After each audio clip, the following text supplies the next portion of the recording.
Behaviour को, यानी वो खुद से सवाल पूछ रहे हैं, खुद से दिलचस्पी ले रहे हैं या नहीं, ये सब चीजों का observation, measurement, graph, information, quantities. ठीक है, कैसा महसूस कर रहे हैं? क्या आप इल्म रियाजी को पढ़ते वक्त आप खुशी महसूस करते हैं? अगर आपने ये बच्चे से सवाल पूछा तो बच्चा क्या बोलेगा?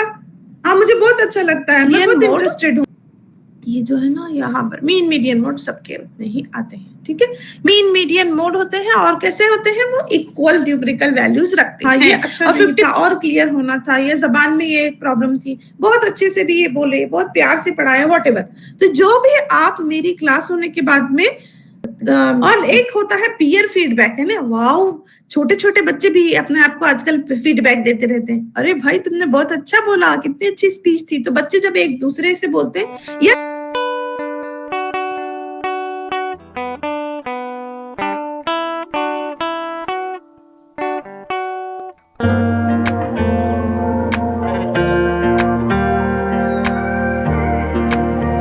अस्सलाम वालेकुम स्टूडेंट्स, हम लोग स्टार्ट कर देते हैं। 5 मिनट में धीरे धीरे सब लोग ज्वाइन हो जाएंगे। मेरी आवाज क्लियर है? जी मैम। Yes ma'am. और मेरा स्लाइड स्क्रीन पे शेयर हो रहा है? जी मैम। Yes ma'am. ओके, तो हम क्लास स्टार्ट करते हैं। ठीक है, आज का जो टॉपिक है वो मुझे लगता है सारे यूनिट्स में ये जो 5th यूनिट है वो सबसे ज्यादा लंबा है। ठीक है, जिसमें हम डेटा एनालिसिस, फीडबैक और रिपोर्टिंग के बारे में जानेंगे। ठीक है, फीडबैक और रिपोर्टिंग जो है बच्चों से, ये जो तीनों एस्पेक्ट्स हैं, हम स्टूडेंट्स को जब डील करेंगे, स्टूडेंट्स की जब स्कोर्स आएंगे तो हम उसको कैसे एनालाइज करें, उसका किस तरह से तज्जिया करें, ताकि वो डेटा जब तज्जिया होगा, उसका इंटरप्रिटेशन, उससे एक नतीजा निकलेगा कि बच्चे किस चीज में, किस रुख में उनका परफॉर्मेंस है। बहुत अच्छा परफॉर्म कर रहे हैं, एवरेज परफॉर्मेंस है या बिलो एवरेज परफॉर्मेंस है। इसके अलावा वो कौन से सब्जेक्ट में ज्यादा दिलचस्पी रखते हैं, ज्यादा कौन सा सब्जेक्ट है वो जो बहुत अच्छा सा उनको स्कोर करवा रहा है, वो कौन से एरियाज हैं। तो ये सारी चीजें हमें डेटा एनालिसिस से ही पता होता है। तो इसलिए एक टीचर को डेटा एनालिसिस या डेटा को तज्जिया करना आना चाहिए। डेटा को उर्दू में मोतियात कहते हैं, but we will use data term only. ठीक है, और उसके बाद में जब उनका परफॉर्मेंस देखते हैं, हम कुछ नतीजे अख्ज़ करते हैं। उन नताइज की बुनियाद पर हम बच्चों को फीडबैक देते हैं। कैसे फीडबैक देते हैं वो हम डिस्कस करेंगे लास्ट के पॉइंट्स में। और उसके बाद हम लास्ट में एक रिपोर्टिंग होती है जिसमें हम स्टूडेंट का पोर्टफोलियो बनाते हैं या रिपोर्ट बनाते हैं कि बच्चों का ये परफॉर्मेंस है, या फिर जो भी है related to students, we draft a report. ठीक है, तो that is also very important. वो आप फीडबैक और रिपोर्टिंग की वाला काम आप ऑलरेडी कर रहे हैं। डेटा एनालिसिस कितना कर रहे हैं अब जब हम डिस्कस करेंगे तो हमें पता चलेगा। ठीक है, तो आप लोग डेटा एनालाइज करते हैं, अगर प्रॉपरली नहीं भी करते हैं तो भी डेटा के साथ आप अप्रोक्सीमेटली कितने बच्चे अच्छे स्कोर करें ये तो आपको पता चल जाता है। कितना परसेंटेज पासिंग है आपके पास, कितने परसेंटेज डिस्टिंक्शन स्टूडेंट है, ये तो पता चल जाता है। उसी के बेसिस पर आपको ये भी मालूम हो जाता है कि कौन से सब्जेक्ट्स में ज्यादा स्कोर हो रहा है, कौन सा स्कोरिंग सब्जेक्ट है। तो ये तमाम चीजों के लिए शुमारियात का या स्टैटिस्टिक्स का जानना एक उस्ताद के लिए बहुत अहम है, बहुत जरूरी है। ठीक है, चलिए अब हम नेक्स्ट स्टार्ट कर लेते हैं कि क्या होता है डेटा या डेटा एनालिसिस या फिर स्टैटिस्टिकल टेक्निक। तो स्टैटिस्टिकल टेक्निक हमें किसकी करनी है? जब स्टूडेंट्स का परफॉर्मेंस हमारे सामने आता है, उनके स्कोर्स आते हैं इन द फॉर्म ऑफ डेटा। ठीक है, तो जब डेटा हमारे सामने आता है बच्चों के परफॉर्मेंस का, तो उसको हम स्टैटिस्टिकल टेक्निक्स का इस्तेमाल करते हुए जानने की कोशिश करेंगे कि बच्चों का परफॉर्मेंस कैसा है। ठीक है, तो क्या है, मोटे मोटे हिसाब से अप्रोक्सीमेट करना अलग बात है, लेकिन अगर हम स्टैटिस्टिकल टेक्निक्स और टूल्स का इस्तेमाल करते हुए करते हैं तो बिल्कुल हमें एक्यूरेट जवाबात मिलेंगे, एक्यूरेट नतायज हम अख्ज़ कर पाएंगे। ठीक है, तो तालिब इल्म की कारकर्दगी की मालूमातें ने जो भी वो परफॉर्म कर रहे हैं, उनका एकेडमिक अचीवमेंट, तो उसके बारे में क्या करते हैं, मौलिम को उनकी जो कारकर्दगी की मालूमात हासिल करने के लिए teacher should be aware of statistical technique. Teacher को, मौलिम को मुख्तलिफ शुमारियाती टेक्निक का मालूम होना जरूरी है। जो आज हम डिस्कस कर रहे हैं वो बहुत ही बेसिक है, उतना ज्यादा मतलब मुश्किल भी नहीं है, डिफिकल्ट भी नहीं है, वो आसानी से आप कर भी सकते हैं। जस्ट ओके, कर सकते हैं। ओके, तो अब उसके लिए हमें क्या करना होगा, शुमारियाती तकनीक का इस्तेमाल करना सीखना होगा। अब शुमारियाती तकनीक या शुमारियात क्या है? शुमारियात एदाद, जितने भी एदाद या नंबर्स होते हैं उसको एक ऑर्गेनाइज्ड वे में कैलकुलेट करने का तरीका है। स्टैटिस्टिक्स का मतलब है नंबर्स के साथ में खेलना, नंबर्स के साथ में काम करना। It's science of numbers. ठीक है, शुमारियात का ताल्लुक डेटा जमा करना, उसको प्रेजेंट करना, उसका एनालाइज करना और उस डेटा का इस्तेमाल करना। जो भी एनालिसिस निकल रहा है, जो एनालिसिस हम कर रहे हैं, जो तज्जिया हम हासिल कर रहे हैं, उसका इस्तेमाल करना किसके लिए? हमारे टीचिंग को और बेहतर बनाने के लिए। हाँ, हो सकता है साइंस के टीचर का जो टीचिंग स्ट्रैटेजी है उसमें और उनको प्रोजेक्ट या फिर लेबोरेटरी ले जाकर सिखाने की जरूरत है, तब हो सकता है और कॉन्सेप्ट क्लियर हो और बच्चों के अंदर दिलचस्पी ज्यादा हो और उनका स्कोर ज्यादा बढ़े। ठीक है, अगर हमें पता चल जाए कि सिर्फ साइंस में उनका स्कोर कम हो रहा है, जो इंटेलिजेंट बच्चे हैं, जो दूसरे मज़ामीन में अच्छा स्कोर कर पा रहे हैं लेकिन वो साइंस में उतना अच्छा स्कोर नहीं कर पा रहे, तो उससे क्या मालूम है, कुछ तो कमी टीचर में है, कुछ तो हो सकता है सिलेबस डिफिकल्ट है या सिलेबस में कुछ ऐसी चीज है जिसको बहुत वाज़ेह तौर पर और सिखाने की जरूरत है। ठीक है, तो एक मौलिम को तालिब इल्म की कारकर्दगी का तज्जिया करना हो या फिर पैमाइश के लिए कोई आला बनाना हो तो शुमारियात की मालूमात रखने की जरूरत है। ठीक है ना, आप शुमारियात क्यों टीचर्स सीखना? ताकि वो बच्चों का या तलबा की तालिब इल्म की कारकर्दगी को तज्जिया कर सके। ठीक है, फिर उसके बाद डेटा की दर्जाबंदी करना, फिर उसके बाद जदूल साजी करना, टैबुलेशन फॉर्म में लेना है ना। डेटा तो हमारे पास पूरी क्लास का, समझो 50 स्टूडेंट्स है फॉर एग्जांपल, और 50 स्टूडेंट्स का सबका स्कोर हमारे पास आ गया, लेकिन उस डेटा को हमें ऑर्गेनाइज्ड वे में एक जदूल की शक्ल में रखने की जरूरत है, तभी वो क्या होता है, तज्जिए के काबिल बनता है। As it is random raw data काबिल नहीं बनता, इसीलिए, या फिर बहुत लंबा डेटा है, सपोज 100 स्टूडेंट्स का डेटा निकालना है तो हम एक एक करके नहीं रख सकते। ठीक है, तो उसको हमें जदूल साजी करना होगा, क्लास इंटरवल्स में ग्रुप डेटा बनाना होगा, वो सब हम धीरे धीरे समझने की कोशिश करेंगे।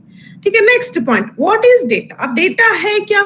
डेटा यानी जो भी इंफॉर्मेशन आपको मिल रही है इन the form of numbers, in the form of facts, observation, your observation towards तालिब इल्म, है ना। तो आज जब बच्चों को देखता है, उनके परफॉर्मेंस को, ओवरऑल परफॉर्मेंस को, उनकी इनिशिएटिव बिहेवियर को, यानी वो खुद से सवाल पूछ रहे हैं, खुद से दिलचस्पी ले रहे हैं या नहीं, ये सब चीजों का observation, measurement, graph, information, quantities. ठीक है, अब हम लोग डिस्कस करेंगे डेटा जो हमारे पास नंबर्स की शक्ल में आएगा, उसको किस तरह एनालाइज किया जाता है। अब डेटा की मुख्तलिफ किस्में होती हैं, जिसमें एक कैटेगरी है कि डेटा प्राइमरी डेटा होता है और सेकेंडरी डेटा होता है।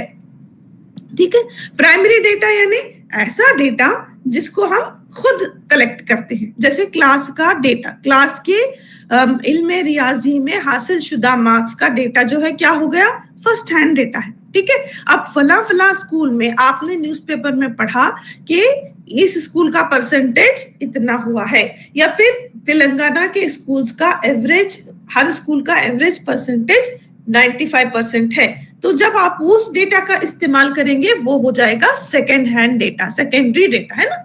आप डायरेक्ट जा के स्कूल में डेटा कलेक्ट नहीं कर रहे हैं, डेटा गैदर नहीं कर रहे हैं, तो जो डायरेक्ट हम कलेक्ट करते हैं, जो डायरेक्ट आप बच्चों के साथ में मिलकर बच्चों की मालूमात को हासिल करते हैं, वो गया फर्स्ट हैंड या प्राइमरी डेटा।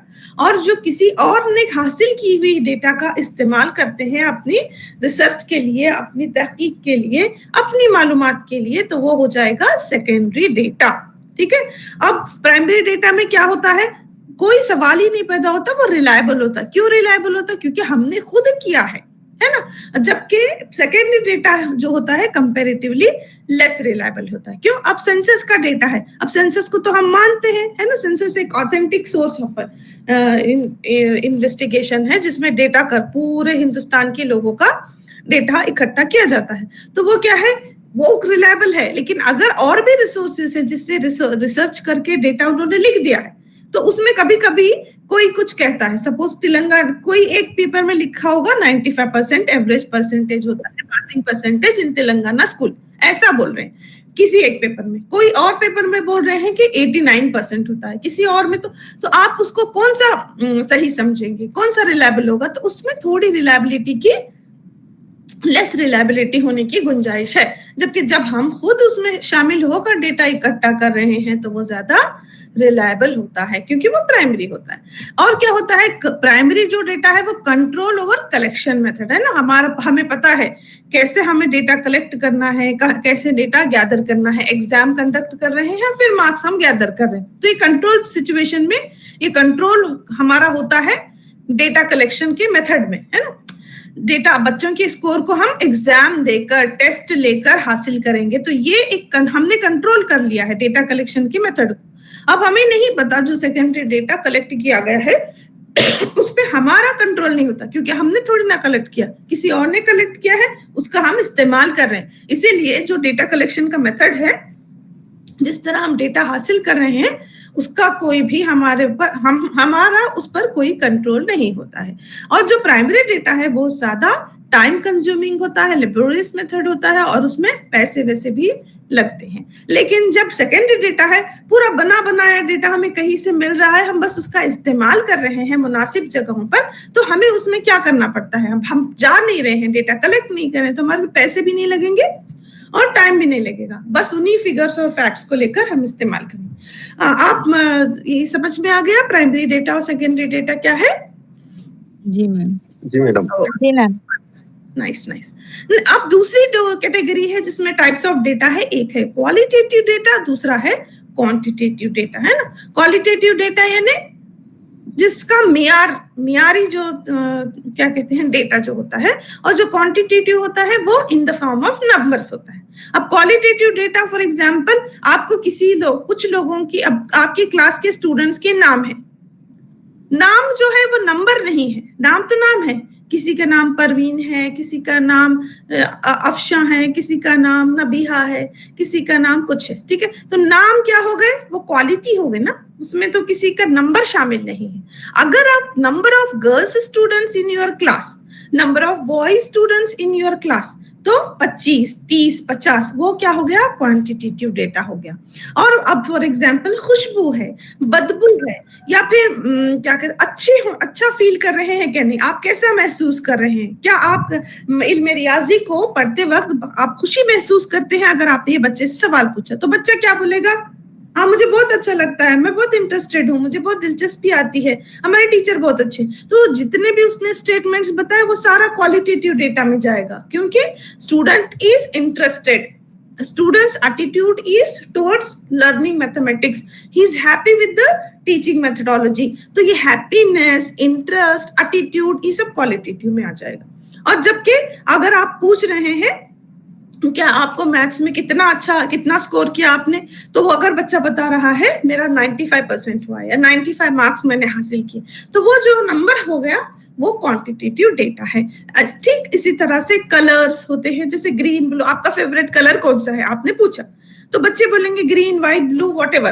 तो वो कलर जो होगा वो कैसे हम आप उसको उसकी पैमाइश कर सकते हैं क्या, उसको हम मेजर कर सकते हैं? नहीं कर सकते, वो सिर्फ एक उनकी चॉइस है, तो वो चॉइस क्या हो गई, क्वालिटेटिव हो गई। अब जब उनको हम पूछेंगे कि आपके जूते का साइज क्या है, या फिर आपका वेट क्या है, क्योंकि स्टूडेंट्स का वेट हम मेजर करते हैं, तो वो सब कुछ जो आएगा क्वांटिटेटिव डेटा में उसकी हम शामिल करेंगे। अब नेक्स्ट जो है क्वालिटेटिव और क्वांटिटेटिव में, क्वांटिटेटिव जो डेटा होता है ना, जो नंबर्स वाला डेटा है, further it is divided into 2 categories, one is continuous data and other one is discrete data, ठीक है। अब continuous data for example height of the students, है ना, हाइट ऑफ द स्टूडेंट्स जो आएगी, किसी की आएगी सपोज 35, किसी का 37, किसी का 38, किसी का 38.9।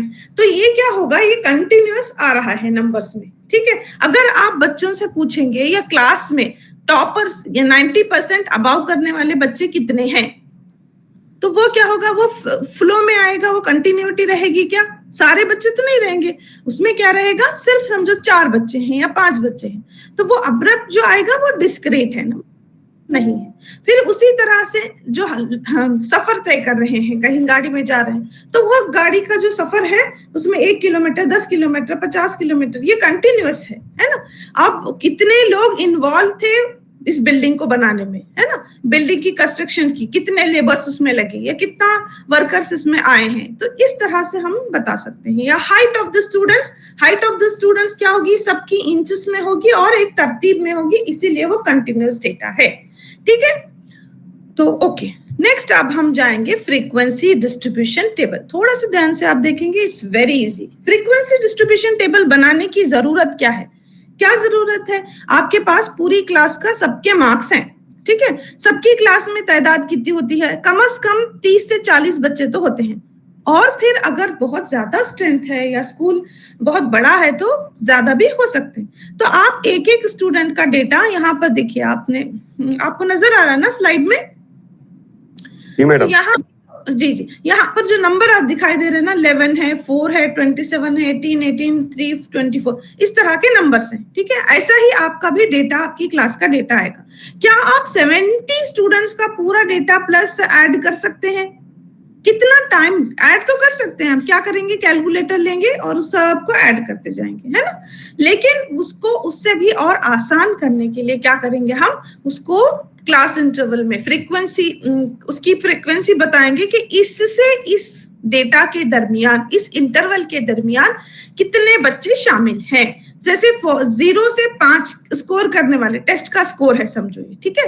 तो टेस्ट के इस स्कोर में 30 मार्क्स का टेस्ट लिया गया है, उस 30 मार्क्स के टेस्ट में 0 से 5 नंबर हासिल करने वाले कितने बच्चे हैं। तो आप क्या करोगे, इन तमाम स्कोर्स को ऑब्जर्व करोगे, फिर ढूंढोगे 0 से 5 का नंबर आने वाला कौन सा नंबर है, उसको लेकर एक टैली बनाओगे। फिर दूसरा नंबर आ गया, फिर उसको टैली बनाओगे। अब फॉर एग्जाम्पल ये 11 है, क्या ये 0 से 5 के बीच में आता है?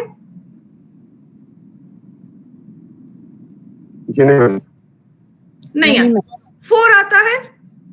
जी मैम। जी मैडम। तो एक आपने यहाँ पर एक निशान बना दिया, ठीक है। और मैथ्स के जो टीचर्स हैं आप में से, वो ये जानते होंगे, क्योंकि ये 7th स्टैंडर्ड के बच्चों को तो होगा, तो ये तो आप जानते होंगे जो मैथ्स ले रहे हैं, है ना, इट्स उतना मुश्किल नहीं है जी। फिर उसी तरह से 5 से 10 के बीच में, फिर 10 से 15 के बीच में, तो आपको कन्वीनियंटली पता चल जाएगा कि ये जो क्लास इंटरवल्स आपने बनाए हैं, इसमें कितने कितने बच्चों का फ्रीक्वेंसी होगा, कितने बच्चे शामिल होंगे। फिर उसके बाद इस डेटा का इस्तेमाल करके ये टैलीज हट जाएंगे, इंटरवल आ गया हमारे पास, फ्रीक्वेंसी आ गया, इसी के बेसिस पर हम मीन, मीडियन, मोड और भी स्टैंडर्ड डिविएशन सब कैलकुलेट कर पाएंगे, ठीक है। Got it clear? जी मैम। ओके, अब दूसरी चीज हम देखते हैं, जैसे कि अब आपको हो सकता है, क्योंकि कुछ टीचर्स जो होते हैं ना, अपनी क्लास का ग्राफिकल रिप्रेजेंटेशन भी, प्रेजेंटेशंस भी देते हैं, मेरे क्लास में कौन कौन से सब्जेक्ट में कितना कितना स्कोर किए हैं बच्चे, तो उसको क्या करते हैं, ग्राफ की शक्ल में पेश करते हैं। एक तो हो गया नंबर की शक्ल में, अब दूसरी क्या है, ग्राफ की शक्ल में। ग्राफ की शक्ल में मुख्तलिफ तरीके हैं जिससे हम डेटा को प्रेजेंट कर सकते हैं, डेटा को दिखा सकते हैं। वो सबसे पहली कौन सी टाइप है या कौन सा तरीका है, वो कहलाता है हिस्टोग्राम। हिस्टोग्राम कुछ नहीं होता है, जो भी डेटा है हमारे पास उसको ग्राफिकल फॉर्म में प्रेजेंट करना, ठीक है। इसमें कोई ऐसी पाबंदी नहीं होती है, जैसे बार ग्राफ में इक्वल डिस्टेंस के बीच में बार्स को रखा जाए, there is no gap between क्या कहते हैं, वर्टिकल बार्स, ठीक है। हिस्टोग्राम में कोई डिस्टेंस नहीं होता। हिस्टोग्राम 2 स्केल्स के साथ भी हो सकता है, 3, based on the frequency of the data वो उसको रखा जाता है, ठीक है। ये कैसे दिखता है, देखो यहाँ पर 0 to 20 स्कोर करने वाला एक बच्चा है, 21 से 25 तक 8 है। तो आप इसे दिखाने के लिए क्या कर सकते हैं, बार ग्राफ की शक्ल में एक्स एक्सिस पर आप रख सकते हैं अपना क्लास इंटरवल, या जिसमें बच्चों के स्कोर, और ये फ्रीक्वेंसी नंबर ऑफ स्टूडेंट्स, ठीक है। तो इसमें आपको ये मेंशन कर देगा कि इतने बच्चों का ये है। 21 से 25 जो है, देखो सबसे हाईएस्ट 8 है ना, तो सबसे ऊंचा नजर आ रहा है ना 8 ऊपर, 10 से छोटा, तो वो स्केल हम तय करते हैं और ग्राफ के ऊपर इसको पेश किया जाता है। इट्स वेरी सिंपल, ठीक है। नेक्स्ट इज बार चार्ट या बार ग्राफ। ठीक उसी तरह से बच्चों की चॉइसेस, मैंने एक एग्जांपल यहाँ जो मिला है वही कर रहे हैं। तो bar chart is also a form of graphical representation of the data, but इसमें क्या होता है, दोनों बार के बीच में एक स्पेस होता है, और वो सारा स्पेस, देखो ये दोनों जो क्या कहते हैं, रेक्टेंगल, नहीं एक मिनट, ये जो दोनों बार है ना, वो बार के दरमियान जो है इक्वल डिस्टेंस रखा गया है ना, किसी के बीच में बड़ा किसी के बीच में छोटा ऐसा नहीं है, या दोनों सारे जो बार्स है, वर्टिकल बार्स है, वो क्या है, वो साथ साथ में या तो दोनों जो, यानी इस 1 2 3 4 5 पांचों बार्स मिलकर है क्या, अगर वो मिलकर है तो वो बन जाएंगे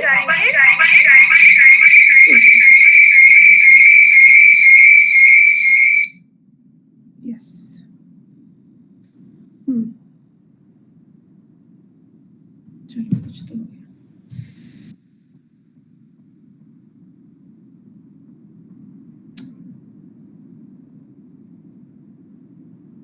ओके, तो ये क्या हो जाएगा, वो हिस्टोग्राम। देखिए हिस्टोग्राम में क्या है, दोनों बार्स के बीच में गैप नहीं, इसमें गैप है, ठीक है, यही डिफरेंस है। नेक्स्ट देखिएगा पाई चार्ट। पाई चार्ट आप में से कोई जानते हैं पाई चार्ट क्या होता है? जी मैम, जानते हैं। तो पाई चार्ट भी एक ग्राफिकल रिप्रेजेंटेशन है डेटा का, जैसा हम बार में बता रहे हैं उसी तरह सर्कुलर एक चार्ट बनाएंगे।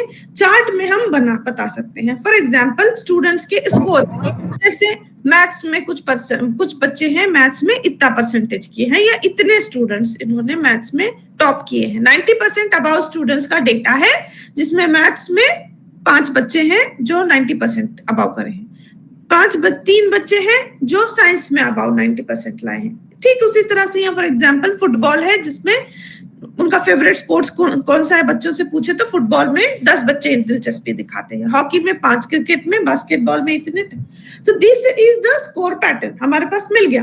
तो सिर्फ एक सर्कल हम देखते ही समझ जाएंगे कि इस क्लास के बच्चों में कौन से गेम को लेकर कितनी दिलचस्पी है ना। ज्यादा वाला जो दिखेगा उससे पता चलेगा कि किसमें ज्यादा उनकी दिलचस्पी है।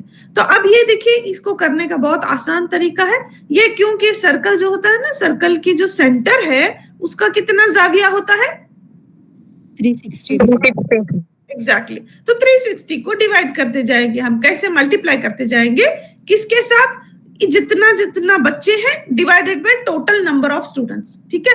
For example number of students are, interested students are 10, यहाँ पर है ना 10, फुटबॉल में 10 बच्चे इंटरेस्टेड हैं, लेकिन हैं कितने बच्चे टोटल, 40, डिवाइडेड बाय 40 करें इनटू 360, तो उसका शेयर आ गया, फुटबॉल का शेयर। फिर बास्केटबॉल भी 10 है, फिर और बैडमिंटन भी 10 है, तो उसमें हमें डिग्रीज मिलते जाएंगे और हम उस डिग्री को प्रोटेक्टर की मदद से मेजर करके बना देंगे। तो this is also very easy technique. हाँ, ये आजकल हम अगर डेटा पूरा का पूरा एक्सेल शीट में डाल देते हैं तो वो हमें बता देता है, लेकिन हमें इतना तो पता रहना चाहिए ना कि वो कैसे कैलकुलेट किया जाता है। जरूरी नहीं है कि आप ये लेकर, लेकिन आपको ये कॉन्सेप्ट अगर पता है तभी आप एक्सेल पर भी कर सकते हैं। आप में से कितने लोग MS एक्सेल का इस्तेमाल करते हैं, एक्सेल शीट का इस्तेमाल करते हैं? चैट में बता दीजिए मुझे, ठीक है। नेक्स्ट पॉइंट की तरफ हम बढ़ते हैं, फ्रीक्वेंसी पॉलीगॉन, ठीक है। ये भी एक तरीका है, हिस्टोग्राम के जैसा ही होता है, लेकिन इसमें हम लाइन का इस्तेमाल करते हैं, लाइन ग्राफ का इस्तेमाल करते हैं। This is called as frequency polygon. इसमें भी डेटा जो होता है ठीक उसी तरह से एक्स एक्सिस पर और वाई एक्सिस पर डेटा रखते हैं और हम ग्राफ को प्रेजेंट करते हैं। वो भी ओजीओ भी वैसा ही एक ग्राफ है, ठीक है। आगे बहुत सारी चीजें डिस्कस करना है, इसलिए मैं स्किप करते करते बहुत सारी चीजें स्किप कर रही हूँ, ठीक है। नेक्स्ट है मेजर्स ऑफ सेंट्रल टेंडेंसी, जिसमें जिसकी बेसिक चीजें हैं जो हम डिस्कस करेंगे, और हर टीचर को ये चाहे वो मैथ्स के हो ना हो, सब टीचर्स को ये जानना जरूरी है, क्योंकि सबको अपने अपने स्टूडेंट्स का स्कोर बताना है। आपकी क्लास का मीन एवरेज कितना परसेंटेज है बताना आना चाहिए, या फिर ऐसा स्कोर जो एवरेज बच्चे कितना स्कोर कर पा रहे हैं ये बताना चाहिए, या फिर हाईएस्ट स्कोरर बच्चे कितने हैं ये भी आपको पता रहना चाहिए। तो ये जानने के लिए हम क्या करेंगे, mean median mode, measures of central tendency यानी मरकजी रुझान की पैमाइश से उर्दू में कहते हैं। और मीन मीडियन मोड जो है उसके टाइप्स है, उसकी मिसालें हैं। तो अब मीन क्या होता है, मीन का मतलब होता है एवरेज, ठीक है। एवरेज क्या, आपका पूरी क्लास का स्कोर लेंगे, सबके स्कोर्स को ऐड करेंगे, divided by number of students, तो ये बन गया आपका मीन। क्लियर। नेक्स्ट होगा, मीन में भी क्या होता है, कुछ डेटा जो होता है अनग्रुप्ड होता है ना। अगर डेटा की जो तादाद है वो कम है, 10 है, 15 है, तो आप उसको एक सबको जमा करते जाएंगे, फिर सबको जमा करने के बाद वो जो मजमुआ होगा उसको नंबर ऑफ स्टूडेंट से डिवाइड करेंगे। तो ये अगर डेटा कम है। अगर डेटा बहुत ज्यादा है तो आप डेटा को क्लास फ्रीक्वेंसी डिस्ट्रीब्यूशन करे थे ना, वो करेंगे, जैसे यहाँ पे, ठीक है। तो एक क्लास इंटरवल बनाएंगे, इसमें आराम से 30 बच्चों का आ गया, ऐसे ही हम इसकी क्लास इंटरवल का साइज बढ़ा देंगे, 10-10 बच्चे रखेंगे, 20-20 बच्चे रखेंगे, तो क्या हो जाएगा, हम ज्यादा बच्चों की तादाद क्लास इंटरवल की आ जाएगी और वो नंबर ऑफ स्टूडेंट्स उस कैटेगरी में आने वाले फ्रीक्वेंसी में आएंगे। फिर उसके बाद में उसका मिड पॉइंट, ये जो इंटरवल होता है क्लास इंटरवल का मिड पॉइंट बन जाएगा स्मॉल एक्स, जो फॉर्मूले में अभी दिखाऊंगी, और फ्रीक्वेंसी, दोनों को मल्टीप्लाई करेंगे। मल्टीप्लाई करने के बाद जो नंबर्स आएंगे उसको ऐड करेंगे, है ना। ये जो नंबर है ना, पूरा कैलकुलेशन एग्जाम्पल्स आपके SLM में भी मौजूद है, ठीक है। तो ये जो x है वो मिड पॉइंट होगा, f फ्रीक्वेंसी होगी, दोनों को मल्टीप्लाई करते करते उस टेबल में रखेंगे, फिर सबके सम को ऐड करेंगे, that will become the summation of fx divided by total number off score, ठीक है। तो इसी से हम ग्रुप्ड डेटा से मीन मालूम करेंगे। ये इसलिए मैंने अच्छे से बताया क्योंकि इसका इस्तेमाल सबसे ज्यादा होने वाला है, आप इसका ज्यादा इस्तेमाल करते हैं। आप में से कोई है जो मीन मीडियन मोड या हिस्टोग्राफ या पाई चार्ट का इस्तेमाल करके अपना डेटा आपको कभी सबमिट करना होता है, गवर्नमेंट को या स्कूल में कहीं रखना पड़ता है?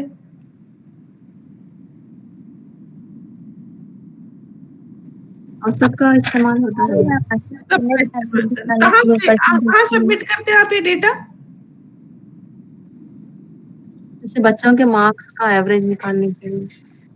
नहीं, ये सारा ग्राफिकल रिप्रेजेंटेशन वो कर करके आप सबमिट करते हैं अपने प्रिंसिपल को, या फिर या गवर्नमेंट पूछती है, या फिर कोई कुछ इस तरह का होता है क्या, ये पूछ रही हूँ मैं।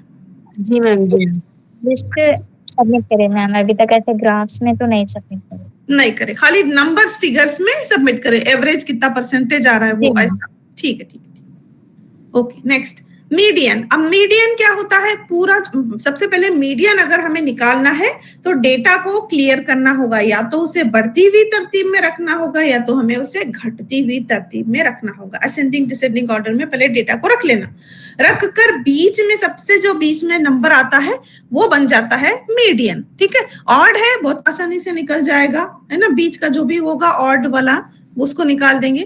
अगर इवन है तो हम डिवाइड कर देंगे 2 से। 2 हिस्सों में जब पूरी क्लास को हम असेंडिंग या डिसेंडिंग ऑर्डर में पूरी क्लास के डेटा को रखेंगे, फिर डिवाइडेड बाय 2 करेंगे, तो क्या होगा, जो स्कोर आएगा उस स्कोर के ऊपर जो नंबर आएगा उसको कहेंगे हम मीडियन।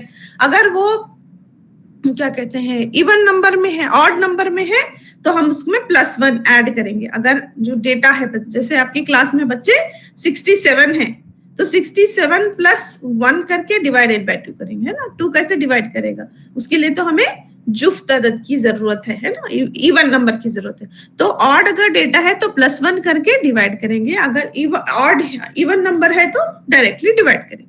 और अगर ग्रुप्ड और अनग्रुप्ड डेटा के लिए अलग अलग फॉर्मूलेज हैं, उसका इस्तेमाल करके हम मीडियन मालूम कर सकते हैं।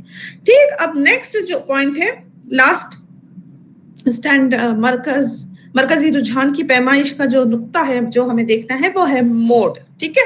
इसको बहुतातिया कहते हैं। मीन को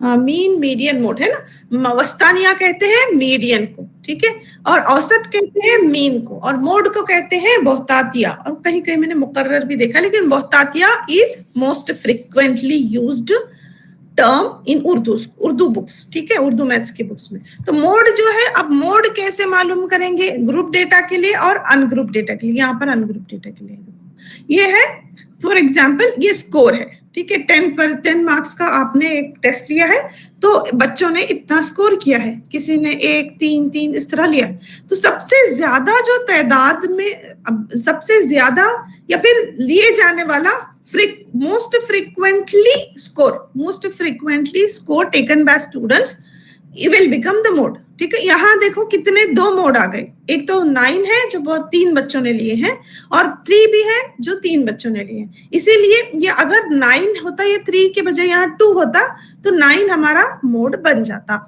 ये किस लिए, अनग्रुप डेटा में।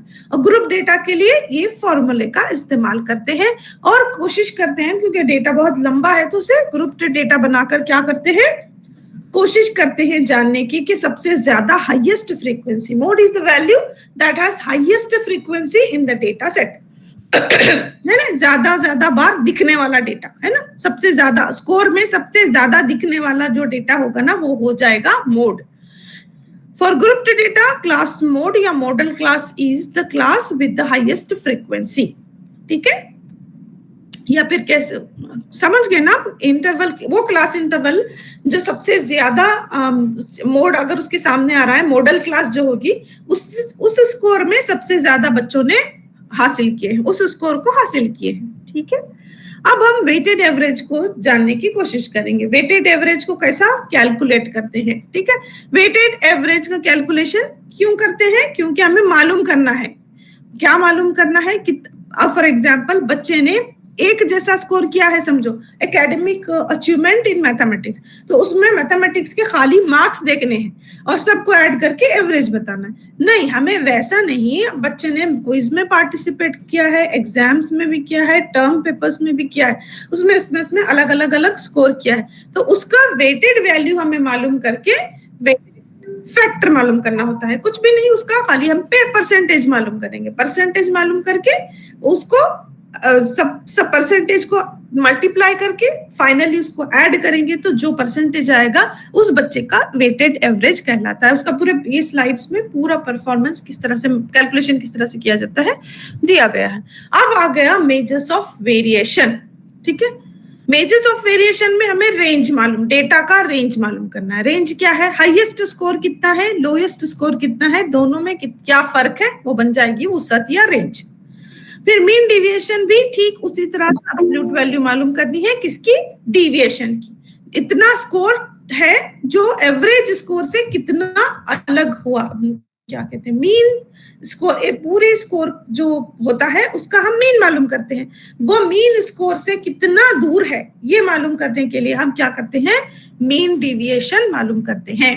फॉर एग्जाम्पल यहाँ वो टेबल मैंने नहीं रखा, वो टेबल होता तो बता सकते, ठीक है। फॉर एग्जाम्पल यहाँ देख सकते हैं, हाँ ये है ना, यहाँ पर फ्रीक्वेंसी मालूम हो गई, फिर हम स्कोर्स रखेंगे यहाँ पर, ये जो स्कोर है ना वो स्कोर रहेंगे, फिर इसका मीन मालूम करें, वो मीन स्कोर से माइनस करते जाएंगे हर एक स्कोर को, तो वो हो गया उसका डिविएशन। मीन से कितनी दूर है, जो हम डेटा परफॉर्म किया जा रहा है बच्चे का, वो मीन से कितनी दूर है वो मालूम किया जाता है, दैट इज कॉल्ड डिविएशन, हटना, डिविएट होना, ठीक है। अब नेक्स्ट क्वार्टाइल डिविएशन, जिसे चौथाई इनहराफ कहते हैं, शायद चौथाई इनहराफ। तो आजकल का टर्म उसका क्या इस्तेमाल है मैंने ज्यादा ध्यान से नहीं देखा, बट चौथाई इनहराफ जब हम पढ़ते थे तो उसका यही इस्तेमाल होता था टर्म। चौथाई इनहराफ भी एक, जी सर, मुरब्बा इनहराफ भी बोलते हैं, मुरब्बा इनहराफ बोलते हैं क्या, अच्छा अच्छा, okay, I don't know, book में लिखा होगा, ठीक है। और जी एसएलएम में रबई तकसीम इनहराफ लिखा हुआ है। अच्छा, पता नहीं, हमारे जो टीचर है हमें चौथा इनहराफ पढ़ाए थे, याद है, ठीक है। और रुपई इनहराफ, जी तबई, रुपई इनहराफ, रुबई, अच्छा जी, चौथाई को रुबई बोलते हैं, चौथाई को रबा जो होता है ना 1/4 ऑफ अरेबिक, ये तो 1/4 है, ठीक है। जी। चलो कोई नहीं, जी। टर्मिनोलॉजी इसीलिए जो है ना इंग्लिश का बहुत आसान है, क्योंकि वो एक ही रहता, वो चेंज नहीं। क्वार्टाइल को कितना भी कोशिश करे तो क्वार्टाइल डिविएशन ही रहता। उर्दू का सब अलग अलग हो रहा है आजकल ना, बहुत अलग अलग किताबों में आ रहा है। नो इशू, ठीक है, नो प्रॉब्लम। तो अब हम देखेंगे what is standard deviation. Standard deviation क्या होता है? स्टैंडर्ड डिविएशन भी एक स्टैटिस्टिकल मेजरमेंट है, जिसमें हम क्या करते हैं, डिस्पर्स्ड डेटा मीन से कैलकुलेट करने की कोशिश करते हैं। ठीक है, उसका फॉर्मूला है स्टैंडर्ड डिविएशन मालूम करने का। और स्टैंडर्ड डिविएशन यानी कितना स्टैंडर्ड यानी मियारी तौर पर वो कितना हटा हुआ है, अपनी मीन डिविएशन कितना हो रहा है, इनहराफ कितना हो रहा है, ये जानने के लिए हम स्टैंडर्ड डिविएशन कैलकुलेट करते हैं। इसको कैसे किया जाता है सब अगर पता है तभी हम इसको एक्सेल पर भी कैलकुलेट कर सकते हैं। अगर हम इसका प्रोसीजर ही नहीं पता है और इसका कहाँ इस्तेमाल करना नहीं पता है इस वेरिएंस का, तो हम कैसे नहीं मालूम कर सकते। Next is normal probability curve. Normal probability curve क्या होता है? नॉर्मल प्रोबेबिलिटी कर्व एक बेल शेप्ड कर्व हम स्कोर्स का बनाते हैं, जिसमें मीन, मीडियन, मोड तीनों भी एक ही होते हैं। ठीक है, जब मीन, मीडियन, मोड तीनों एक हो जाते हैं तो जो कर्व हमारे स्कोर्स से बनता है वो होता है नॉर्मल प्रोबेबिलिटी कर्व। वो कैसे दिखता है? ऐसा बेल की जैसा दिखता है ना। और ये जो सेंटर है ना, सेंटर के ऊपर ही मीडियन, यहाँ पर सॉरी, मीन, मीडियन, मोड, ये जो है ना यहाँ पर मीन, मीडियन, मोड सबके उतने ही आते हैं। ठीक है, मीन, मीडियन, मोड होते हैं और कैसे होते हैं? वो इक्वल न्यूमेरिकल वैल्यूज रखते हैं। और 50% डेटा कहाँ है? देखो इधर 50% है, इधर 50, एकदम बिल्कुल। इसको ना काट दिया जाए तो हम एक के ऊपर एक रख सकते हैं इसको, है ना। Mean is equal to medium is equal to mode, और ये दोनों इक्वल, आमने सामने वाले, परफेक्ट सिमिलर। ठीक है, और ये 50-50 स्कोर दोनों साइड में रहता है। Mean is having highest frequency, so mean, mode सब एक जगह रहते हैं, all measures of same point. ठीक है, अब नेक्स्ट परसेंटेज। परसेंटेज तो किसी को बताने की भी जरूरत नहीं, क्योंकि मुझे लगता है सब टीचर्स जानते भी हैं कि व्हाट इज परसेंटेज, और वो लोग कैलकुलेट भी करते हैं ना। आपके क्लासेस का पासिंग परसेंटेज कितना होता है उमूमन? 100% है ना। आपकी तो प्राइमरी स्कूल है और मुझे लगता है सारे बच्चे पास हो जाते हों। तो पासिंग परसेंटेज क्या होता है? 100% होता है। इसीलिए बच्चे जो है फेल नहीं होते। फेल करते हैं क्या आप? फेल नहीं करते ना? नहीं मैम। मैडम, अगर वो बच्चे फेल हो जाते हैं तो क्या करते हैं? मार्क्स से बराबर फेल नहीं करते मैम, मैक्स से बराबर नहीं करते मैम। फेल होते नहीं है क्या फेल करते नहीं है? फेल नहीं होते मैडम, होते नहीं है, है ना। हाँ, क्योंकि बहुत सिलेबस छोटा होता है तो फेल होते भी नहीं होंगे। और इनकेस अगर होते हैं तो शायद आजकल क्या करते हैं, एक और एग्जाम उसे करवाते हैं और उसमें उनको बाकायदा पढ़ाया जाता है और फिर वो करते हैं। फॉर एग्जाम्पल 9th स्टैंडर्ड का बच्चा फेल हो गया तो क्या करते हैं, उसको एक और एग्जाम देने का मौका देते हैं before going entering into 10th। फिर वो जो उसको कैसा भी करके अच्छे से सिखा के टीचर पास करवा के प्रमोट करते हैं, है ना। करते हैं ना, करना भी चाहिए। 10th तक तो बच्चों को एग्जाम और परसेंटेज की जो है वो क्या कहते हैं, एक फोबिया नहीं होना चाहिए। ठीक है, अब नेक्स्ट हम परसेंटेज अलग हो गया, अब हम जानेंगे परसेंटाइल। ठीक है, परसेंटाइल क्या है? परसेंटाइल भी हमें पोजीशन बताने के लिए, परसेंटेज क्या बताता है, सिर्फ कितना परसेंट इन्होंने स्कोर किया है ये बताता है। परसेंटाइल हमारा रिलेटिव होता है और वो रिलेटिवली बताने, पोजीशन बताने के लिए हम परसेंटाइल का इस्तेमाल करते हैं। 80th परसेंटाइल, 10th परसेंटाइल, ये कैलकुलेटिंग तरीका है ना। आप ये देख लीजिए कैसे कैलकुलेट किया जाता है। ये पूरा स्कोर है डेटा, उस स्कोर में हम कहा what is the percentile rank of 10 है, ये 10 का कितना परसेंटाइल आ रहा है। पहले तो ये डेटा आप गौर से देखेंगे तो ये कैसा है, बढ़ती हुई तरतीब, असेंडिंग ऑर्डर में है ना, छोटे से बढ़ता हुआ जा रहा है। तो उसको हम ये 10 स्कोर के ऊपर आ गए, ये जो है रैंक है सपोज, तो ये रैंक से हमें मालूम पड़ जाएगा कि कितना इसका परसेंटाइल है। यानी कि 10 is the at 80th percentile, percentage नहीं, 80% स्कोर नहीं, 80th परसेंटाइल पर आया है। ठीक है, अब नेक्स्ट चीज है कोरिलेशन। कोरिलेशन भी जानना जरूरी है। क्यों जानना जरूरी है कोरिलेशन? देखो जैसे कि अब मेरा पढ़ाने का ये तरीका है, बच्चों का जो है स्कोर कितना हो रहा है, ठीक है, यानी पढ़ाने का तरीका ऐसा, बच्चों का स्कोर बढ़ रहा है कि घट रहा है। अगर बढ़ रहा है तो वो कोरिलेटेडली एक दूसरे के साथ में उनका रिलेशन आ गया ना, अच्छा पढ़ाने का तरीका, अच्छा एकेडमिक स्कोर। अच्छे से नहीं पढ़ाया, एकेडमिक स्कोर घट गया, है ना, एक दूसरे के ऊपर वो एक दूसरे से कनेक्टेड है और एक दूसरे पर मुनहसिर है ना।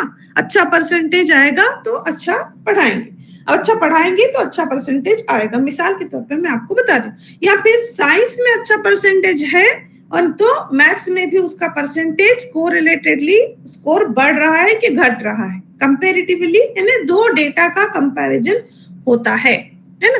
वो दो डेटा का रिलेशनशिप, रिलेटिव कंपैरिजन को ही कोरिलेशन कहते हैं। कोरिलेशन जानने की कोशिश करते हैं। ये भी स्टैटिस्टिकल टूल है जिसको हम degree of relationship between two variables जानने की कोशिश करते हैं। दो वेरिएबल्स मिसाल के तौर पर कौन सा है, score of the students, methods of teaching, ठीक है।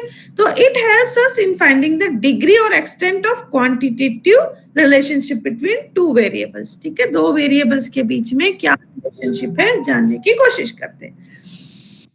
अब देखो यहाँ पर कुछ किस्में हैं जो कोरिलेशन की जानने की जरूरत है। ये जो कितनी अच्छी लाइन ग्राफ है ना, लाइन ग्राफ से हम जाहिर कर सकते हैं क्या स्ट्रॉन्ग पॉजिटिव कोरिलेशन है। हम यानी स्ट्रॉन्ग पॉजिटिव यानी बढ़ रहा है, कुछ काम करने की वजह से कुछ ऐसा परफॉर्मेंस या ऑडियो विजुअल टीचिंग करने से साइंस का परसेंटेज बढ़ गया, या फिर कंप्यूटर के थ्रू बच्चों को पढ़ाए, कंप्यूटर एडेड इंस्ट्रक्शन के थ्रू पढ़ाए तो पॉजिटिवली उनका स्कोर बढ़ता गया। स्कोर बढ़ रहा है तो क्या हो रहा है, पॉजिटिव कोरिलेशन है एक दूसरे के साथ। ये भी बढ़ रहा है, अच्छी क्वालिटी पढ़ रही है, वो भी बढ़ रहा है। अगर हम क्वालिटी एनहांस कर रहे हैं तब भी अगर परसेंटेज घट रहा है तो समझो वो नेगेटिव कोरिलेशन है ना। किसी का बढ़ना किसी का घटना है, दोनों साथ साथ बढ़ रहे हैं तो पॉजिटिव कोरिलेशन है, दोनों में से एक बढ़ रहा है घट रहा है तो नेगेटिव कोरिलेशन है। यही दिखाने की कोशिश इसमें की गई है। दोनों के दो डॉट सेट होते हैं डेटा के, एक डेटा का इफेक्ट दूसरे पर होता है, एक बढ़ रहा है दूसरा घट रहा है तो नेगेटिव, एक बढ़ रहा है दूसरा भी बढ़ रहा है तो वो हो जाएगा पॉजिटिव। और अगर ये बढ़ रहा है, जैसे फॉर एग्जांपल बारिश का आना और बच्चों का परसेंटेज बढ़ना, दोनों में क्या ताल्लुक है? क्या बारिश की वजह से बच्चों का परसेंटेज पर असर पड़ सकता है क्या? नहीं मैम। इंटेलिजेंस का असर पड़ता है क्या? नहीं मैम। नहीं पड़ता, इंटेलिजेंस का असर नहीं होता। अब मोर इंटेलिजेंट बॉयज, हाँ होता है मैम। अगर टीचर्स का बिहेवियर, टीचर बहुत एफेक्शनेट है, बहुत प्यार से, बहुत अच्छे से, फ्रेंडली होकर पढ़ा रहा है तो उसका असर पड़ता है बच्चे के ऊपर, पड़ता है मैम। टीचर की पर्सनल लाइफ की प्रॉब्लम, टीचर की कोई पर्सनल प्रॉब्लम है, उसका असर पड़ता है बच्चे के स्कोर पर, असर पड़ता है? नहीं मैम, नहीं पड़ता है, क्योंकि टीचर अपना पर्सनल प्रॉब्लम की वजह से क्लास खराब नहीं करता ना। क्लास में जो उसको पढ़ाना है वो पढ़ाता है। एक मास्क लगा के आता है टीचर, घर में भले कितनी फाइटिंग हो, किसी ने भी दिल दुखाया हो, कुछ भी झगड़ा हो, एक छोटा सा एक्सीडेंट हो, चाहे वो मेल हो फीमेल टीचर, क्लास में आते हैं और एक मुखौटा लगा के आते हैं, हंसते हंसते बच्चों को नॉर्मली क्लास में पढ़ाते हैं। और ऐसा ही होना भी चाहिए। टीचर की पर्सनल प्रॉब्लम का असर बच्चों की पढ़ाई पे कभी भी नहीं होना चाहिए, ठीक है।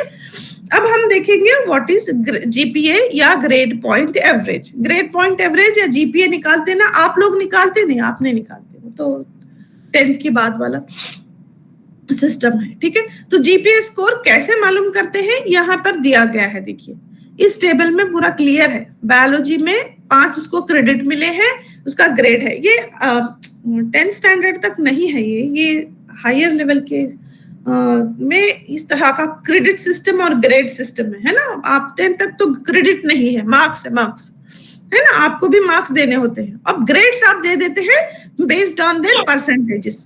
परसेंट को ही आपने कुछ डिवाइड करके रखा है एक क्लास, उसका भी क्लासेस होते हैं ना, क्लास इंटरवल्स होते हैं, जैसे 90 अबव परसेंटेज को आप ग्रेड ए देते हैं या ए प्लस देते हैं, इस तरह से।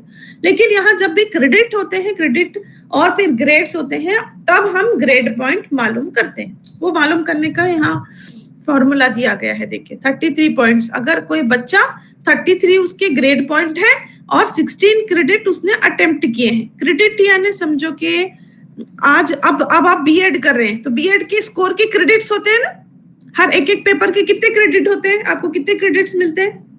4 मिलते हैं ना, 4 क्रेडिट का होता है ना एक पेपर, ठीक है। तो ये जो क्रेडिट्स होते हैं उसने 16 क्रेडिट अटेम्प्ट किए, 33 पॉइंट्स उसको मिले, तो उसका जीपीए हो गया 2.06। ये कैलकुलेशन है, फॉर्मूला है।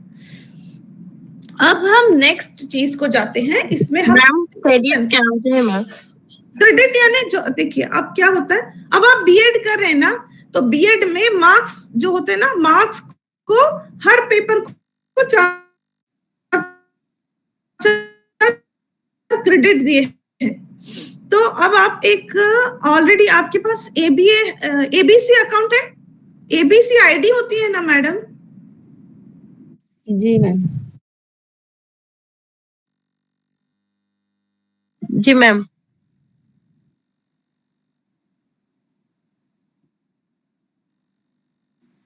जी मैम। आपके पास एबीसी आईडी होता होगा करके, ठीक है, क्योंकि जो भी आप एनरोल करते हैं, आप मानू में एनरोल कर रहे हैं, आपका एबीसी आईडी होता है, एबीसी एकेडमिक बैंक क्रेडिट करके, ठीक है ना। वो बैंक में जैसे हम पैसे जमाते ना, वैसा हर बच्चे के पास भी एक अपना अपना बैंक अकाउंट है। बैंक अकाउंट में पैसे जमा होते हैं और जो क्रेडिट का बैंक है उसमें क्रेडिट जमा होते हैं। इसे स्कोर किया, उसको इतने क्रेडिट्स मिले, ठीक है, उसे क्रेडिट कहते हैं। फॉर्म ऑफ मार्क्स को इन the form of credit convert किया गया है। वो 4 क्रेडिट का पेपर, आप एक जो पेपर आप पढ़ रहे हैं ना, ये असेसमेंट ऑफ लर्निंग, ये 4 क्रेडिट का है, ठीक है। मैं कैसे बताऊं आपको, ठहरो 1 मिनट, अभी बता देती हूँ। बीएड ये देखो, मैं अभी बता देती हूँ,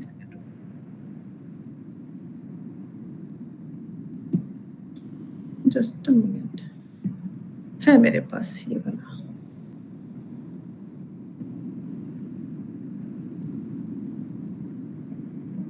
ठीक है, ये देखो, एक बार मैं शेयर करती हूँ आपसे, स्लाइड के बजाय इसको शेयर करती हूँ।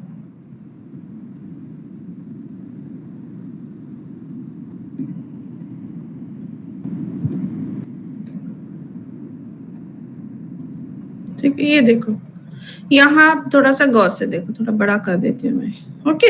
अब ये देखो, फर्स्ट सेमेस्टर है, फर्स्ट सेमेस्टर में थ्योरी में आपको कितने क्रेडिट मिल रहे हैं, प्रैक्टिकम जो कर रहे हैं ना, पेपर टीपी लेते हैं, प्रैक्टिकल असाइनमेंट्स करते हैं, वो सबके 1 क्रेडिट, ये दोनों मिलाकर आपको कितने क्रेडिट्स मिल रहे हैं? 4। अब आप हम जो डिस्कस कर रहे हैं वो आप सेमेस्टर 3rd में है ना, 3rd assessment for learning, assessment for में थ्योरी में 3 क्रेडिट है, प्रैक्टिकम में 1 क्रेडिट है। ये सब मिलाकर कितना होता है? 4 क्रेडिट, यानी एक पेपर आप कितने क्रेडिट्स का पढ़ रहे हैं? 4, ठीक है। और अगर कोई 50 मार्क्स का पेपर है यहाँ पर, ये देखो, उसमें इसमें तो क्रेडिट नहीं है, लेकिन इसको छोड़कर ये जो 4th सेमेस्टर है उसमें सिर्फ 1 पेपर है जिसमें आप 4 क्रेडिट का पढ़े, बाकी जो 50 मार्क्स के हैं, देखो यहाँ पर नजर आ रहा है आपको स्क्रीन पर? जी मैम। हाँ, वो एनवायरमेंटल एजुकेशन है या इंक्लूसिव, ये 50 50 मार्क्स के ना, ये आप खाली 2 क्रेडिट के पढ़ रहे हैं। तो इस हिसाब से आपके कितने क्रेडिट्स जमा हो जाएंगे? देखो, इंटर्नशिप है, यानी आप टीचिंग प्रैक्टिस के लिए जाते हैं ना, पीयर टीचिंग के लिए, फिर टीचिंग प्रैक्टिस के लिए 3 बार अलग अलग जा रहे हैं, उसके भी क्रेडिट्स हैं। यहाँ देखो, 2 है, 8 है ना, बहुत ज्यादा लेसन ले रहे हैं इसमें आप, और इसके मार्क्स भी 200 है। ये 8 हफ्ते के लिए आप जा जाके पढ़ा रहे हैं, इसीलिए इसके क्रेडिट ज्यादा है। तो टोटल कितने हो गए? प्रैक्टिकम के 20 क्रेडिट्स हो गए, और यहाँ कितने हो गए? 36 क्रेडिट्स हो गए। तो ये क्या हो गया? आपके क्रेडिट्स हो गए। अब समझ में आ गया आपको? जी मैम। जी मैम।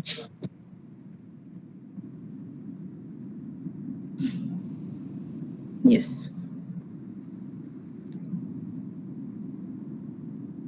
ठीक है। अब हम आगे की तरफ बढ़ते हैं। ये जो आगे के पॉइंट्स हैं जो हम डिस्कस करने वाले हैं, फीडबैक। अभी फीडबैक के बारे में आप ही बताओ। आप मुझे बोलो व्हाट इज फीडबैक। आप लोग फीडबैक देते हैं अपने बच्चों को?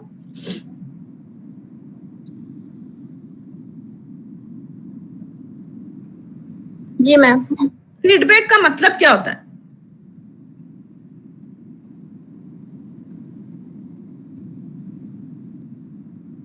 देखो, अभी आपको मैं क्लास ले रही हूँ, ठीक है? मेरी क्लास आपको पसंद आई या नहीं, आप in the form of questionnaire अगर आपको पूछा जाए या फिर ओरली भी आप डिस्कस करें, बताएं कि हाँ मैडम ने ये पॉइंट्स बहुत अच्छे बताए, ये स्लाइड अच्छा था, ये अच्छा नहीं था, और क्लियर होना था, ये जबान में ये प्रॉब्लम थी, बहुत अच्छे से भी ये बोले, बहुत प्यार से पढ़ाया, व्हाटएवर। तो जो भी आप मेरी क्लास होने के बाद में सोच रहे हैं उसको बताना ही फीडबैक होता है। ठीक उसी तरह से टीचर का जिस तरह टीच करना है वैसे ही फीडबैक देना भी बहुत जरूरी है, ठीक है? फीडबैक इन द फॉर्म, आप भी फीडबैक दे सकते हैं और स्टूडेंट्स भी आपकी टीचिंग को फीडबैक देते हैं, ठीक है ना? आजकल है ना यूनिवर्सिटी सिस्टम में स्टूडेंट से भी फीडबैक लिया जाता है, क्योंकि उनको अब नैक में दिखाना होता है कि बच्चे खुश हैं कि नहीं है, टीचिंग से मुतमईन है या नहीं। तो जब एज एक टीचर के पास अभी हमने पूरा जो डेटा एनालिसिस किया ना, वो क्यों किया? तो आपको पता चले कि बच्चा किस लेवल पर पढ़ रहा है। अब लेवल पर पढ़ रहा है, कोई बच्चा बहुत अच्छा कर रहा है तो आप उसे अलग फीडबैक देंगे, और कोई बच्चा जो है थोड़ा कम कर रहा है, बिलो एवरेज परफॉर्मेंस है, तो उसको अलग फीडबैक देंगे, है ना? हमेशा टीचर सिर्फ टीच नहीं करता है, वो अपनी क्लास में आप लोग करते हैं ये, बस ये है कि उसे फीडबैक दे रहे हैं, ये प्रोसेस है या वो सोच करने देते हैं। बट वक्तन फवक्तन जब भी जरूरत होती है बच्चों को आप एडवाइस करते हैं, आप बताते हैं कि कैसे करना चाहिए, ठीक है ना? अब फीडबैक कैसे, क्या क्या टाइप्स की होती है? वैसे तो बहुत सारे टाइप्स की। फीडबैक का मतलब होता है किसी भी प्रोसेस के लिए बताना कि वो कैसा है, ठीक है? जिस भी हम एक्टिविटी से गुजर रहे हैं वो एक्टिविटी में परफॉर्मेंस कैसा रहा, ये बताने को फीडबैक कहते हैं। चाहे बच्चा अपने टीचर के लिए बताए या टीचर अपने स्टूडेंट्स के लिए बताए, तो टीचर को बताने की जरूरत है, वो भी कैसा? ज्यादा पॉजिटिव फीडबैक इस्तेमाल करने की जरूरत है ना? एक देखिए यहाँ पर कंस्ट्रक्टिव फीडबैक। कंस्ट्रक्टिव फीडबैक मतलब ऐसा फीडबैक जिससे उनका फायदा हो, है ना? फीडबैक नेगेटिव भी हो सकता, खराब भी हो सकता। चुप रहो, तुम मत बोलो, क्या बोलते रहते हो, तुम्हारे बोलने का अंदाज देखो बहुत ही गंदा है, क्योंकि अगर आप ये बच्चे को बोलोगे तो वो बच्चा बेचारा कभी भी नेक्स्ट टाइम से ना सवाल पूछ पाएगा ना आपको जवाब दे पाएगा, है ना? तो बहुत फीडबैक जो है ना टीचिंग में बहुत ज्यादा इंपॉर्टेंट उसका रोल है, बहुत ही ध्यान से आपको उनको फीडबैक देने की जरूरत है। अब पॉजिटिव फीडबैक यानी आप, अगर आपको लगता है बच्चे ने सही जवाब दिया तो आप क्या बोलते हैं? अगर बच्चा सही जवाब देता है तो शाबाशी देते हैं, गुड बोलते हैं, वेरी गुड बेटे, एक्सीलेंट, अच्छा बोला। अगर बच्चे ने गलत जवाब दिया तो तभी वेरी गुड बोलते हैं। नेक्स्ट टाइम अच्छा करो बोलते हैं मैडम। नहीं, आप क्या बोलते हैं? हाँ, आपने कोशिश तो बहुत अच्छी की, लेकिन इसका ये जवाब नहीं है, इसका जवाब ये है। आपका अटेम्प्ट बहुत अच्छा था। तो ये क्या है? एक तरीका है पॉजिटिव फीडबैक देने का, है ना? नेगेटिव यानी गलत भी, क्योंकि बच्चा सही तो हमेशा नहीं हो सकता ना, लेकिन टीचर को हमेशा पॉजिटिव ही तरीके से फीडबैक देने की जरूरत है। नेगेटिव फीडबैक तो जानते हैं आप, शट अप, नीचे बैठ जाओ, क्या बोल रहे हो, कितना आवाज कर रहे हो, तुम्हें आता नहीं तो तुमने हाथ क्यों उठाया, आपको समझ में नहीं आता है तो जवाब क्यों दे रहे हो, ऐसा भी बोलते हैं ना, कुछ टीचर्स बोलते हैं। तो this is called negative feedback, okay? उसका इम्पैक्ट बच्चे के ऊपर बहुत ही खराब होता है। एज ए पेरेंट्स बच्चों को कभी भी नेगेटिव फीडबैक नहीं देना, एज ए टीचर भी बच्चों को कभी नेगेटिव फीडबैक नहीं देना, क्योंकि बच्चे हैं, सीखने वाले हैं, कच्चे हैं, तो हमें उन्हें क्या करना है? मोल्ड करना है ना, सही पॉजिटिविटी उनके अंदर लाना है, उनके अंदर सेल्फ कॉन्फिडेंस पैदा करना है। तो हम क्या करना? हम उनको नेगेटिव फीडबैक नहीं देना। फिर उसके बाद में 360 डिग्री फीडबैक है ना, पूरा कंप्लीट फीडबैक, बार बार जो फीडबैक कंटिन्यूअस मिलता है वो हो जाए, ठीक है, I will wind up. Then formative feedback, यानी कैसे? इमीडिएटली जैसे ही आपने क्लास ली, इमीडिएटली आप उसको जैसे इमीडिएटली जैसे ही आपने क्लास ली, जैसे ही उसने कुछ परफॉर्म किया, इमीडिएटली आप उसको रिस्पॉन्ड कर रहे हैं, very good, excellent, this is formative. नहीं, पूरे टेस्ट होने के बाद में, पूरे एग्जाम्स होने के बाद में आप उसको रीइंफोर्स कर रहे हैं। देखो आपने बहुत अच्छा स्कोर किया, आप बहुत अच्छे इंटेलिजेंट बच्चे हो, आप सबका परफॉर्मेंस बहुत अच्छा रहा। तो ये जब पूरी सारी एक्टिविटीज कंप्लीट होने के बाद फीडबैक देते हैं तो उसे समेटिव, एनोनिमस यानी कभी भी रैंडम जैसे बोल सकते हैं। और एक होता है पीयर फीडबैक, है ना, वाओ, छोटे छोटे बच्चे भी अपने आप को आजकल फीडबैक देते रहते हैं, अरे भाई तुमने बहुत अच्छा बोला, कितनी अच्छी स्पीच थी। तो बच्चे जब एक दूसरे से बोलते हैं या टीचर एक दूसरे को फीडबैक देते हैं, आज की आपकी क्लास बहुत अच्छी हुई, आपका बोलने का तरीका बहुत अच्छा था, बच्चे बहुत एंजॉय कर रहे थे। तो एक दूसरे को जो फीडबैक पीयर्स देते हैं, एज टीचर्स भी, टीचर या स्टूडेंट। सो अब इफेक्टिव फीडबैक क्या है, हमारे पास वक्त की बहुत किल्लत है, अब नेक्स्ट क्लास भी है ना आपका, 11 o'clock से क्लास है ना, तो हम लोग आप SLM में भी थोड़ा देख लीजिएगा। और ये रिपोर्ट राइटिंग के बारे में है। रिपोर्ट राइटिंग क्या होती है, स्टूडेंट्स के एकेडमिक परफॉर्मेंस, उनका बिहेवियर, उनका प्रोग्रेस स्कूल में कैसा हो रहा है, इसको लिख कर, है ना। अब आपको पता है हर बच्चे का, आप किसी टीचर ना, कोई बहुत अच्छे तो प्रिंसिपल्स होते हैं या हेडमास्टर या कुछ टीचर होते हैं वो उनको सब मालूम होता है, A to Z मालूम होता है, किसके बारे में, स्टूडेंट्स के बारे में। तो वो क्या करते हैं, हमें सब मालूम है A to Z, वो जो मालूम है उसको ही पेपर पे उतारने को कहेंगे आप writing report of the students, जिसमें पोर्टफोलियो आप बनाते हैं स्टूडेंट का, उसको उनको जांचते हैं, उनकी सलाहियतों को। तो फिर कैसा करते हैं टीचर रिपोर्ट राइटिंग में, क्या क्या करते हैं, असेसमेंट करते हैं, कम्युनिकेशन करते हैं, फीडबैक लिखते हैं और प्लान करते हैं। किसको प्लान करते हैं, जो स्ट्रेटेजीज या क्या कह सकते हैं इंटरव्यू आप ले रहे हैं, कुछ मेजर्स ले रहे हैं बच्चे को सुधारने के लिए, बच्चे की ग्रोथ को और बढ़ाने के लिए, तो वो जो भी ले रहे हैं वो प्लानिंग में लिखेंगे। रिपोर्ट राइटिंग में उसको पहले आप बताएंगे बच्चे का क्या परफॉर्मेंस है, बच्चे का क्या बिहेवियर है, फिर इस बात को क्या करेंगे, स्टूडेंट्स परफॉर्मेंस को बताने के लिए हम कम्युनिकेट करेंगे। किससे कम्युनिकेट करेंगे, किसको बोलेंगे बच्चे का सुधारना है या इम्प्रूव करना है, या फिर उसके अंदर कुछ अलग यूनिक टैलेंट है, उस टैलेंट को और ग्रूम करना है, निखारना है, तो वो हम डिस्कस करेंगे। एक तो टीचर्स एक दूसरे के बीच में, दूसरा हम गार्डियंस या पेरेंट्स को बताएंगे, या जो भी स्टेक होल्डर्स हैं बच्चों को खुद बताएंगे। तो ये कम्युनिकेट करना भी पार्ट ऑफ योर रिपोर्टिंग है, टीचर्स रिपोर्टिंग है। फिर फीडबैक देंगे, कैसा, कंस्ट्रक्टिव, ऐसा फीडबैक जिससे उस बच्चे का सुधार हो। तुमसे नहीं हो पाएगा, तुम नहीं कर सकते, ये थोड़ी ना, पिछले बैच के बच्चे बहुत अच्छे थे, एक्सीलेंट करते थे, ये कभी भी नहीं बोलना। इसके बजाय क्या बोलना है, पिछले बैच के जो बच्चे करते थे ना वो एक्टिविटीज बताना, देखो आपको ऐसा करना चाहिए, आपको ऐसे चप्पल नहीं पहननी चाहिए, ऐसे घर को साफ रखना चाहिए, as a parent, as a teacher also आपको क्लास में शोर नहीं करना चाहिए। क्या बच्चे बहुत बेकार, this is not a good feedback और not a good way of giving feedback, ठीक है। तो उसके बाद लास्ट में सब कुछ डिस्कशन करने के बाद एक छोटे से प्लानिंग की जरूरत होती है कि वो क्या किया जाए जिसकी वजह से बच्चे की ग्रोथ हो, बच्चे का डेवलपमेंट अच्छा हो, बच्चे जिस किसी चीज में वो कमजोर हैं वो कैसा इंप्रूव कर सके। तो कुछ कैरेक्टरिस्टिक्स है, वो सब कुछ आपके क्या कहते हैं SLM में भी मिल जाएगा। Thank you so much. मैंने पूरी कोशिश की है जो इम्पोर्टेंट पॉइंट्स है वो कवर करने की। मुझे बहुत मजा आया आप लोगों से बात करके। तो नेक्स्ट सेशन में फिर इंशाल्लाह मिलेंगे, ठीक है। Thank you ma'am. Thank you ma'am. बहुत शुक्रिया, जज़ाकल्लाह खैर मैडम। ये आपके अटेंडेंस का एक attendance thank you madam. Just a minute, आप लीव मत करना क्योंकि मैं जो है ना अटेंडेंस के लिए स्नैप ले रही हूँ।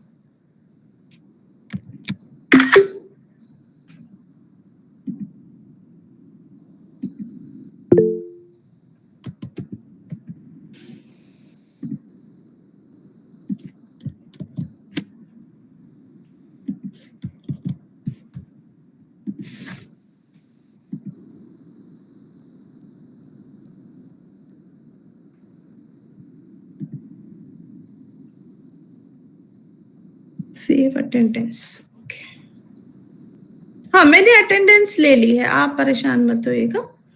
अटेंडेंस मैंने ले लिया है, आपका सेव कर लिया अटेंडेंस को, ठीक है। अल्लाह हाफिज। अल्लाह हाफिज, थैंक यू, शुक्रिया। Thank you. Take care. Study well.